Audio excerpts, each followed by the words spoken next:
Ken. The Federal Emergency Management Minister, Murray Wattles, criticised your government again about the buybacks in the Northern Rivers, saying it's behind schedule and it's also trailing behind Queensland in terms of the speed of the rollout of that.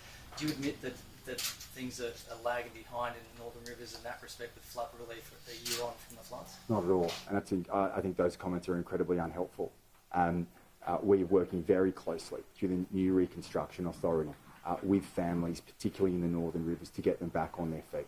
Over $6 billion in support from the state and federal government, hundreds of million dollars, close to $1 billion in support for a buyback scheme. We're working very closely with locals in relation to that. I've always said it's a long journey ahead. We've worked very, very closely in relation to the clean-up, in relation to the recovery of communities in the Northern Rivers. I said at the time, we'll be with them every step of the way, every single step of the way. It's been close to a year now where some of the most devastating floods occurred in the Northern Rivers that we've ever seen in our lifetimes. And I said it will be a long journey ahead. It will be. It will be a challenge, and we will stand with those communities as we have over the last 12 months, also ensuring that as we build back, we build in a more resilient way, working very closely in unlocking land in areas where it's safe to do so, and make sure that we keep the charm and the character of the towns in the Northern Rivers, whilst at the same time ensure that when the next flood event occurs, that we'll be in a much stronger position in the past. And it's by my commitment to the people of the Northern Rivers that I will be with them all the way through this, not just in the short term, but in the long term as well. But I think those comments are really...